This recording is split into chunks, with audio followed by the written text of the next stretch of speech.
আজ আমি দেখব কি হয়।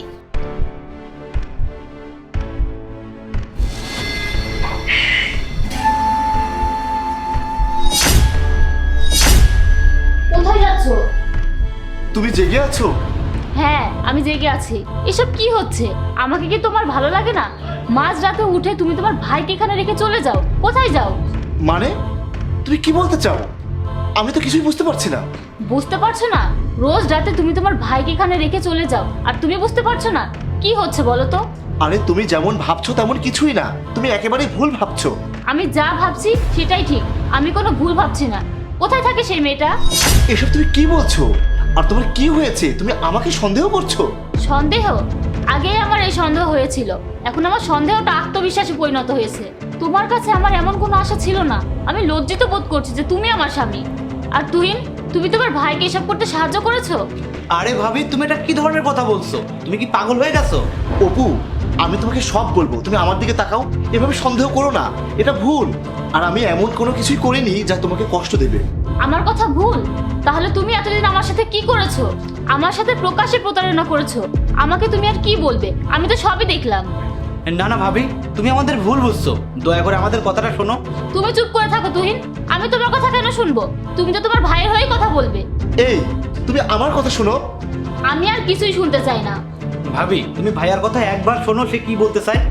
আমি আর কারোর কোনো কথাই শুনতে চাই না। সত্যটা আমার সামনে চলে এসেছে। তোমরা দুজনে আমাকে বিভ্রান্ত করার চেষ্টা করো না। দাঁড়াও ভাবি, আমাকে বলতে দাও। ভাইয়া সংসারের জন্য, তোমার জন্য রাত্রে কাজ করছে। সংসারের জন্য রাতে কাজ করছে, তো আবার মাঝ রাতে? তুমি কি পাগল হয়ে গেছো? হ্যাঁ, আমি রাতে একটা কাজ করছি, তোমার জন্য কাজ করছি। কারণ আমার চাকরিটা নেই, তাই আমি রাতের একটা কাজ নিয়েছি। আমি আর তুহিন প্ল্যান করে এই কাজটা করছি। সেখান থেকে যে টাকা পাই সেই টাকা দিয়েই সংসারটা চলছে।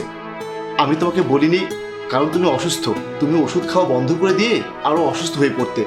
তাই আমরা তোমাকে কিছু বলিনি, এই জন্যই তোমাকে লুকিয়ে আমরা দুজন এসব করেছি। তুহিন, তোমার ভাই এসব কি বলছে?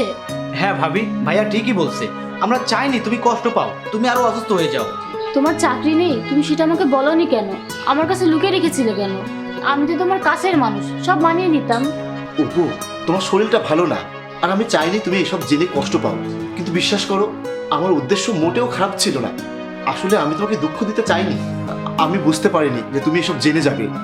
আসলে আমি ভেবেছিলাম আমি খুব দ্রুতই অন্য একটা কাজ পেয়ে যাব, তখনই রাতের কাজটা ছেড়ে দেবো, তাহলে আর কোনো সমস্যা হবে না। তুমি আমার জন্য কাজ করছো, আর আমি না জেনে বুঝে তোমাদের দুজনকে কত কথা বলে ফেললাম। আমার কথা ভেবে তোমরা দুজনে আমাকে কিছুই বলছো না, আর আমি কি থেকে কি ভেবে ফেললাম।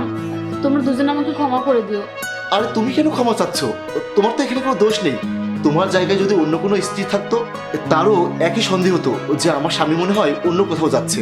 কোনো সমস্যা নেই, আর আমি যত দ্রুত সম্ভব অন্য কোথাও একটা চাকরির ব্যবস্থা করে নিব। তখন দেখবে আমাদের সবকিছু খুব ভালোভাবেই চলবে।